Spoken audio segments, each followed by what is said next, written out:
कधी कधी असं आपल्याला असं वाटत राहतं ना एखादा पेट. म्हणजे मला मध्ये काही काळ असं वाटायचं की मला पॅरट हवा घरामध्ये. खूप वाटायचं स्ट्रॉंगली. हो. पण नंतर ऑफकोर्स ते काय शक्य नाही घरामध्ये. असं का वाटतं मग आपल्याला? ते कसं असं ना, असं कम्युनिकेशनमध्ये असं आपण म्हणतो की it's animal who chooses a pet parent, it's animal who chooses a communicator. तर त्यांना त्यांना असं वाटत असतं की आपल्याला त्यांच्यासोबत राहावं किंवा ते तुमचं ऋणानुबंध असतात. म्हणूनच आपल्याला ते कॉलिंग असते एक स्पेसिफिक प्राण्यांसोबत. म्हणजे आपण असं बघायला गेलं तर not everyone would be a dog person, not everyone would be a cat person, there will be a different kind of behaviour. परत हे अगेन पार्ट ऑफ सायकोलॉजी आहे की तुम्ही डॉग पर्सन आहात, कॅट पर्सन आहात, बर्ड पर्सन आहात, तर तुमच्या स्वभावाचं पण रिफ्लेक्शन असतं किंवा तुमच्या इन्क्लिनेशनचं रिफ्लेक्शन असतं. For example those who are seeking too much of love, म्हणजे त्यांना असं खूप प्रेम पाहिजे, तो बाय नॅचरल तो कुत्रापर्यंत, म्हणजे त्या कुत्राच त्यांची ओढ लागत असते. किंवा ज्यांना असं स्वच्छंदी राहायचं, थोडाफार पॅम्परिंग थोडाफार, तर नॉर्मली दे बिकम, म्हणजे casually they become cat person तसं. किंवा ज्यांना खूप फिरायची आवडत असते आणि खूप त्यांना असं आयुष्यात वेगळे गोष्टी बघायचे असते, त्यांचं इन्क्लिनेशन आपोआप बर्ड्सपर्यंत जात असतं. म्हणूनच मला वाटत होतं. हो, येस, वाय नॉट. तर तसं आहे. आता मी अभिज्ञ एक प्रश्न विचारते. हे स्टुडिओ बघितलंय ना तू? हो. आता मला सांग, या खोलीमध्ये तुला एखादी भिंत किंवा काय सांगताय, तू जरा स्टडी कर. शुअर. बघा, मला एक ही जी भिंत आहे ना, ही भिंताला मला असं वाटतं की तिला असं थोडं ब्लेंड आणि ब्लँक वाटतंय. तिला असं वाटतंय की मी खूप असं आजूबाजूला खूप लेट वातावरण आहे. काय आणि वातावरण आहे? लेट म्हणजे असं खूप. दोन्ही बाजूला. हो. पण तिला असं वाटतं की माझ्या इथे खूप असं ड्रायनेस आहे, डलनेस आहे. ओके. आणि she is asking more of a golden colour. असं तिला गोल्डन कलर. हो. बरं. आणि आता मी जेव्हा लक्षात येतो तेव्हा असं वाटतं की ते 1, 2 आणि बरेच ठिकाणी ते गोल्डन कलर ऑलरेडी आहे. म्हणजे ते जागेने ऑलरेडी ते गोल्डन कलर रेप्रेझेंट केलंच आहे बरेच ठिकाणी. पण ह्या भिंतीला असं वाटतं की थोडासा आपण फन लँग्वेजमध्ये फोमो म्हणतात, फिअर ऑफ मिसिंग आउट. माझ्या भिंतीला फोमो झालाय की थोडंफार. आणि ही ना उदित होणाऱ्या सूर्याची दिशा आहे. म्हणजे आपण कंपासमध्ये पण बघितलं ना, तर हा in all possibility this will be east direction. तर त्यांना असं वाटतं की माझ्याकडेच असेल तर अगदी ईस्ट डिरेक्शन आहे. ही ईस्ट आहे. हो, ईस्ट जायचं. तर सूर्योदय. हो, म्हणजे त्या जागेला असं आहे की when you are shooting it, तेव्हा त्यांना असं थोडंफार ईस्ट डिरेक्शनला मोठं करून, किंवा ईस्ट डिरेक्शन म्हणजे एक तुमचा पण ग्रोथ, एक इथे येणारे सगळ्यांचे जे मेसेजेस किंवा जे अवेअरनेसचं काम जे सूर्यनारायण करतात, ते त्यांना पसरवायला अजून मदत होईल असं म्हणून तिला असं वाटतंय. हो, म्हणजे याच्यावर थोडं सोनेरी काम करायला हवं. Just either stripes across the 4 किंवा तुम्हाला जसं वाटलं तसं. आपण पण इंट्युटिव्ह आहात असं मला वाटतं, तर going to help for sure. बरं, आता एक सरप्राईज आहे. हो, ओके. अभिज्ञ, हो, हा आहे आमचा टर्टल. ओके. त्याचं नाव आहे टुटू. हे टुटू. ओके. ओके. तर तो जरा सध्या रेस्टलेस झालाय, कारण त्याला घरून बास्केटमधून आणलाय. ओके. तर तू त्याच्याशी आता बोल. ओके. किंवा त्याला काय खायला आवडतं, त्याला काय आवडतं, त्याला काय आवडत नाही. टुटू बघा, माझं असं खूप कंटेंट सोल आहे. त्याला स्वतःच घरातलं मला वाटतं ह्यांच्याशी खूपच क्लोज आहे. आणि kind of mirroring him in lot of way, where असं खूप ठराविक सोशल व्हावं असं मला वाटत. असं जास्त सोशलायझिंग एवढं आवडत नसेल. ओके. आता you start talking to him, because आता त्याला खाली नेलं, कारण तो एकदम घाबरला सगळं स्टुडिओ. नाही, म्हणजे पहिलीच गोष्ट म्हणजे त्याला ना खूप सिलेक्टिव्हली सोशल आहे. असं मला वाटतं की तो जास्त बाहेर पडतच नाही, तर ते त्याचं वर्णन दिसते. दुसरं म्हणजे थोडी एन्झायटी आहे, म्हणजे it could be either mirroring और it could be bye it self. तिसरं म्हणजे त्याला ना फूडमध्ये पण तो खूप असं पिक्की असेल. म्हणजे रेग्युलर फूड इज फाईन, पण एखादा टर्टल स्पेसिफिक म्हणजे असं ब्लेंडेड फूड वगैरे तुम्ही देसाल तर त्याच्यात त्याला जास्त आवडत नसेल तसं वाटतंय. टर्टल फूडच देतो, ते नाही आवडत का त्याला? जास्त रेग्युलर नॅचरल फूड जास्त त्याला असं पाहिजे असं म्हणतो. लिफी आपण जे कॅबेज वगैरे, स्पिनाच वगैरे तसं तो. हो, म्हणजे त्याला असं तो असं आता दाखवतो की मला खूप झालं ते, म्हणजे त्याला ब्लोटिंग वगैरे होत असेल किंवा कधी कधी डायजेशनमध्ये काहीतरी असं इश्यू होत असेल तर तसं. आणि वॉटर इंटेक त्याचं कमी असं मला वाटतं, तर ते थोडं वाढवायला पाहिजे. पण त्याला कसं पाणी द्यायचं ते मला माहित नाही. कसं देतात त्यांना? Do they stay in water? हो, मग आता पण पाण्याचंच आहे. पाण्या आपण हे चेंज किती हे करत असतो? आठवड्याला. ओके.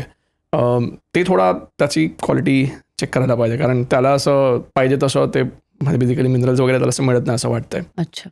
आणि दुसरं म्हणजे again he showed the lineage of fatherly. So it seem that Soham right, Soham was very close to his grandfather and it is that kind of a bond of the energy that they both have.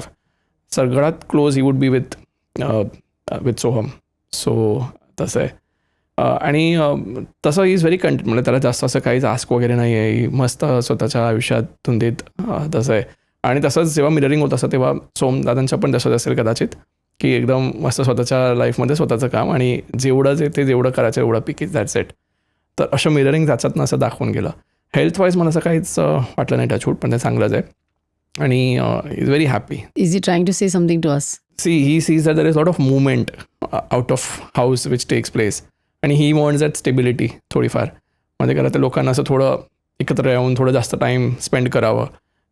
अजून घरातलं कोणाला असं वाटत असेल की जास्त movement नसताना थोडं स्टेबल व्हावं ट्रॅव्हलचा प्रकार, तर तेच थोडं तुम्ही केलं तर त्याची एनर्जी पण थोडी काम डाऊन होणार तसं.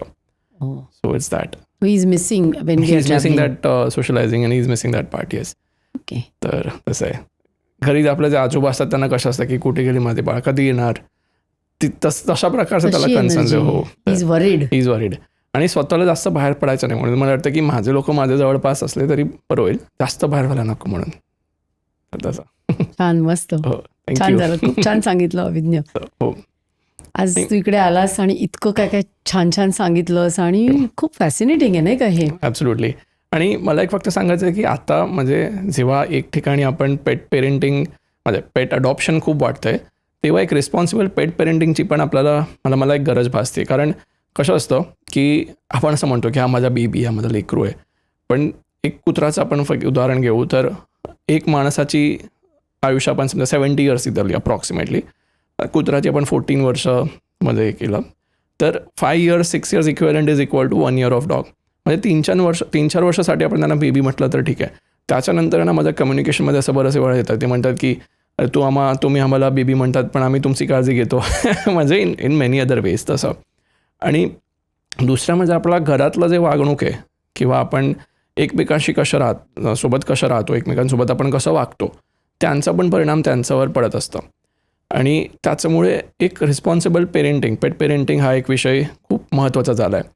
खास करून म्हणजे मी जसं तुम्हाला सांगत होतो की लॉकडाऊननंतर बरेच असे लोकांनी पेट्स घ्यायला सुरुवात केली आणि तेच 3-4 वर्षानंतर, कारण लोकांचे जॉब चेंज झाले, लोकांची जागा चेंज झाली आणि त्यांनी पेट्सला अजून दुसऱ्या ठिकाणी ठेवायला किंवा अबेंडन करायला सुरुवात केली. त्याचा परिणाम त्यांच्या मानसिकतेवर खूप पडत असतो. म्हणून जेव्हा आपण आणि परत पर्पज बघा, पेटचा पर्पज आहे आपल्या लाईफमध्ये, पण आपला पर्पज काय आहे त्यांना आणायचं. आपल्याला त्यांना एक कंपॅनियन म्हणून आणायचं आहे, व्हेरी गुड थिंग. आपल्याला आपली लोनलीनेस किल करायला यायचं आहे, तर आपल्याला बघायला पाहिजे की आपण त्यांचं साधन म्हणून उपयोग न करता किंवा एक ऑब्जेक्ट म्हणून उपयोग न करता. बघा, ह्युमनच्या खूप सहज आहे की आपल्याला लीस्ट पाथ ऑफ रेजिस्टन्स पाहिजे असतं. म्हणजे एक मुलाला आपण काय सांगितलं तो आपला विरुद्ध जाऊ शकतो, पण एक डॉग जाऊ शकत नाही. म्हणून आपल्याला असं निर्व्याज प्रेम करणारा कुठलं तरी पाहिजे. तर एक पर्पज आपलं पण एक ॲज अ ह्युमन आपल्याला हे केलं पाहिजे आणि त्यांच्यासोबत सुसंगततेने राहावं किंवा just consider them as a part of a family. That's a wonderful thing. एक basically emotional frequency chart mister Hawkins म्हणून सांगितलं, मला त्यांना पूर्ण नाव आठवत नाही, पण त्यांनी इमोशनल फ्रिक्वेन्सी चार्ट बनवला होता. म्हणजे प्रत्येक इमोशन्सला त्यांनी फ्रिक्वेन्सीनी टँजिबली मोजलेलं होतं. त्याच्यातनं म्हणजे सुरुवातीला असं गिल्ट, शेम, फिअर, अँगर सगळी असे निगेटिव्ह फ्रिक्वेन्सी येऊन 300-400 वरती एक्नॉलेजमेंट आणि वगैरे फ्रिक्वेन्सी, आणि त्याच्यावरती म्हणजे जे अनकंडिशनल लव आहे ते 500 फ्रिक्वेन्सी, 600 इज पीस, 700 इज म्हणजे आपण अवेअरनेस, कॉन्शियसनेस म्हणतो, आणि त्याच्यावरती 1000पर्यंत जाते, विच इज लाईक सहस्रार, आणि अजून पुढे आपण जिथपर्यंत म्हणजे the entire consciousness merging with consciousness असं. त्याच्यात त्यांनी बरेच मस्त एक्झाम्पल्स त्यांनी केले, म्हणजे बरेच वेगळ्या गोष्टींची त्यांनी फ्रिक्वेन्सी मोजली आहे. म्हणजे त्याचं भगवद्गीतेची पण फ्रिक्वेन्सी आहेत, त्याच्यात ओम नमः शिवाय चॅन्टिंगची पण फ्रिक्वेन्सी आहेत, त्याच्यात त्यांनी बरेच त्यांचे ख्रिश्चन आणि हे सगळे पण घेतलेत. पण 2 इंटरेस्टिंग गोष्ट म्हणजे त्यांनी कॅटचं जे परिंग असतं ते कॅटची एक विशिष्ट आवाज काढत असते, आणि जेव्हा तुम्ही बाहेरून येतात किंवा तुम्ही एखादा कुत्राला खाऊ देतात तेव्हा त्यांची जे शेपटी जे हलवायची जी फ्रिक्वेन्सी असते, बेसिकली त्यांची जी इमोशनल पीक जेव्हा असतं, ऑल दॅट इज अबाव 500. म्हणजे that frequency is only when you are doing unconditional unchanging consistent love towards someone, तर पेट्सचं आपल्या आयुष्यात येणं त्या म्हणजे लेवलचं असतं. आणि म्हणून आपण त्यांच्यासोबत एक एकात्मताने किंवा एक तादात्म्य साधून राहावं.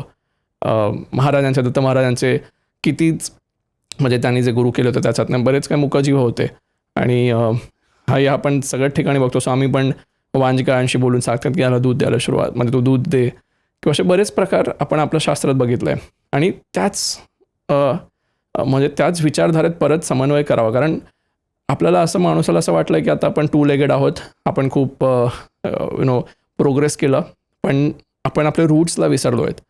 म्हणजे जे आपण ग्राउंडिंगबद्दल म्हणत असतो की जेव्हा आपण असंच घासमध्ये किंवा असं एका ओपन बाहेरफूट चालत असतो, हो, तेव्हा आपल्याला असं खूप शांतता अनुभवत असते. किंवा आपण एकाला झाडाला जाऊन मिठी मारतो तेव्हा आपल्याला शांतता अनुभवत असते. तसं आणि तुम्ही बघितलं असेल तर पेट्स, तुम्ही बाहेरून तुम्ही आले आणि तुम्ही समजा दमले असाल किंवा तुम्ही अशा एखाद्या ठिकाणी जाऊन आले की जेव्हा तिथे तुम्हाला एनर्जीज खूप टॅक्सिंग असेल किंवा तुम्ही खूप दमलेले असाल, तर पेट्स तुम्हाला तुमचा असं पायाखाली येऊन बसणार किंवा तुमचे ग्रॉइन एरिया जिथे स्वेट ग्लँड्स ॲक्टिवेटेड असतात तिथे जाऊन ते तुम्हाला असं लिक करतात किंवा स्निफ करतात आणि तुम्हाला थोडंसं ते ग्राउंड करत असतात. त्यांना ते सहज करत असतं. आपल्याला पण थोडाफार तसं स्वतःचा ह्याच्यामध्ये आणून स्वतः त्याला फॉलो केलं तर त्यांच्यासाठी पण बरंचसं कारण आहे. तर कधी कधी ती एनर्जीज त्यांच्यावर जात असते आणि basically to connect back to आपले रूट्स, हेच ह्या सगळ्यांचं मला असं वाटतं की तात्पर्य असतं. ही क्लिप शेवटपर्यंत बघितल्याबद्दल खूप खूप धन्यवाद. संपूर्ण एपिसोड बघण्यासाठी खाली दिलेल्या लिंकवर क्लिक करा आणि सर्व काही चॅनलला सबस्क्राईब करायला विसरू नका.